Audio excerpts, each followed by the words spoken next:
زبور 109 مصیبت زدہ آدمی کی شکایت۔ اے خدا میرے محمود خاموش نہ رہ، کیونکہ شریروں اور دغابازوں نے میرے خلاف منہ کھولا ہے۔ انہوں نے جھوٹی زبان سے مجھ سے باتیں کی ہیں، انہوں نے عداوت کی باتوں سے مجھے گھیر لیا اور بے سبب مجھ سے لڑے ہیں۔ وہ میری محبت کے سبب سے میرے مخالف ہیں، لیکن میں تو بس دعا کرتا ہوں۔ انہوں نے نیکی کے بدلے مجھ سے بدی کی ہے اور میری محبت کے بدلے عداوت۔ تو کسی شریر آدمی کو اس پر مقرر کر دے اور کوئی مخالف اس کے دہنے ہاتھ کھڑا رہے۔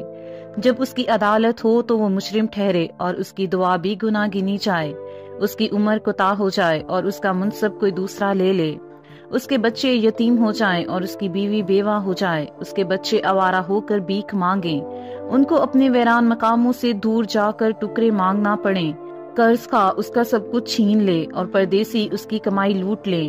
کوئی نہ ہو جو اس پر شفقت کرے، نہ کوئی اس کے یتیم بچوں پر ترس کھائے، اس کی نسل کٹ جائے اور دوسری پشت میں اس کا نام مٹا دیا جائے۔ اس کے باپ دادا کی بدی خداوند کے حضور یاد رہے اور اس کی ماں کا گناہ مٹایا نہ جائے۔ وہ برابر خداوند کے سامنے رہے تاکہ وہ زمین پر سے اس کا ذکر مٹا دے، اس لیے کہ اس نے رحم کرنا یاد نہ رکھا، پر غریب اور محتاج اور شکستہ دل کو ستایا تاکہ ان کو مار ڈالے، بلکہ لعنت کرنا اسے پسند تھا، سو وہی اس پر آ پڑی، اور دعا دینا اسے مرغوب نہ تھا، سو وہ اس سے دور رہی۔ اس نے لعنت کو اپنی پوشاک کی طرح پہنا، اور وہ پانی کی طرح اس کے باطن میں اور تیل کی طرح اس کی ہڈیوں میں سما گئی۔ وہ اس کے لیے اس پوشاک کی مانند ہو جسے وہ پہنتا ہے، اور اس پٹکے کی جگہ جس سے وہ اپنی کمر کسے رہتا ہے۔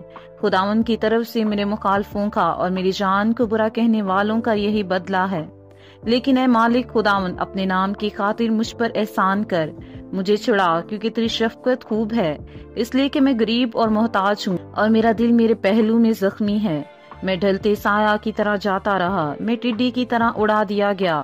فاقہ کرتے کرتے میرے گھٹنے کمزور ہو گئے اور چکنائی کی کمی سے میرا جسم سوکھ گیا۔ میں ان کی ملامت کا نشانہ بن گیا ہوں، جب وہ مجھے دیکھتے ہیں تو سر ہلاتے ہیں۔ اے خداوند میرے خدا، میری مدد کر، اپنی شفقت کے مطابق مجھے بچا لے، تاکہ وہ جان لیں کہ اس میں تیرا ہاتھ ہے اور تو ہی نے اے خداوند یہ کیا ہے۔ وہ لعنت کرتے رہیں پر تو برکت دے، وہ جب اٹھیں گے تو شرمندہ ہوں گے پر تیرا بندہ شادمان ہوگا۔ میرے مخالف ذلت سے ملبس ہو جائیں اور اپنی ہی شرمندگی کو چادر کی طرح اوڑھ لیں۔ میں اپنے منہ سے خداوند کا بڑا شکر کروں گا، بلکہ بڑی بھیڑ میں اس کی حمد کروں گا، کیونکہ وہ محتاج کے دہنے ہاتھ کھڑا ہوگا، تاکہ اس کی جان پر فتویٰ دینے والوں سے اسے رہائی دے۔